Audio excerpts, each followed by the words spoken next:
من کان میتن، وہ مردہ تھا کوئی شخص.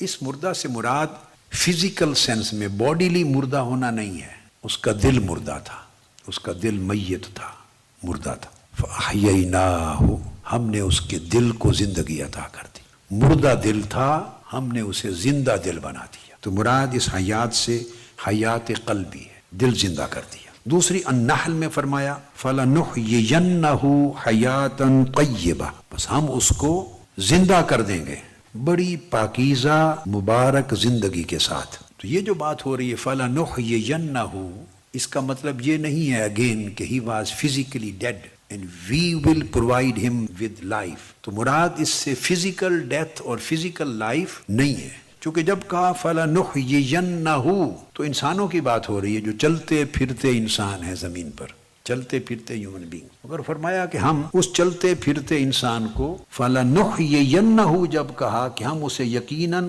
زندگی دے دیں گے، زندہ کر دیں گے، تو اس کا مطلب ہے اس سے پہلے کوئی موت ہے. موت ہے تو فرمایا نا کہ ہم اس کو زندہ کر دیں گے. اب زندہ کر دیں گے کا جو لفظ ہے وہ ڈیفینیٹلی ایک چیز متعین کرتا ہے کہ اس زندگی سے مراد جو بھی زندگی ہے، مگر اس سے پہلے خاص قسم کی موت ہے. تو اس موت سے نکال لیں گے اور اس کو زندہ کر دیں گے، اور پھر جو زندگی دیں گے اس کی تعریف کی اللہ رب العزت، فرمایا حیاتاً طیبۃ، اور جو زندگی دیں گے وہ بڑی مبارک پاک طیب پاکیزہ زندگی ہوگی. اس سے یہ پتہ چلا کہ یہاں دونوں آیات میں جو بات ہو رہی ہے فزیکلی ڈیڈ ہونے کی بات نہیں ہو رہی کہ کوئی جسمانی طور پر مردہ تھا، جیسے میت ہوتی ہیں، ڈیڈ باڈیز ہوتی ہیں، قبر میں ہوتی ہیں، وہ بات نہیں ہو رہی. اور نہ ہی جو فزیکل لائف ہوتی ہے، نہ اس زندگی کے جسمانی زندگی کے ملنے کی بات ہو رہی ہے. تو موت بھی ادر دین فزیکل ڈیتھ ہے، کوئی اور موت ہے، اور حیات بھی ادر دین فزیکل لائف ہے، لائف بھی ڈیفرنٹ ہے. تو موت بھی اسپریچول ڈیتھ ہے، لائف بھی اسپریچول لائف ہے. تو وہ ڈیتھ آف ہارٹ ہے اور یہ لائف آف ہارٹ ہے. یعنی موت بھی دل کی موت تھی اور ہم اسے مبارک طیب زندگی دے دیں گے، تو زندگی بھی دل کی زندگی. تو اس کا مطلب یہ ہے کہ جو زندگی اب ملی ہے اس سے پہلے بھی جسمانی طور پہ تو وہ زندہ ہی تھا مگر دل مردہ تھا.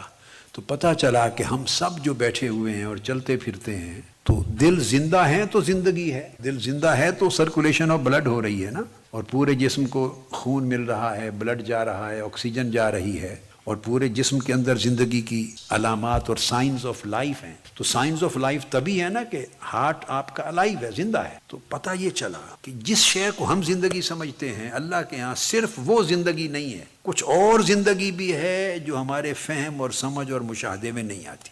یعنی دل زندہ ہو کر بھی مردہ ہے. فزیکلی وہ کام کر رہا ہے، وہ ہارٹ جو پمپ کرتا ہے، جو بلڈ فراہم کرنا ہے، وہ اس اینگل سے زندہ ہے، اور اس نے جسم کو بھی زندہ رکھا ہوا ہے.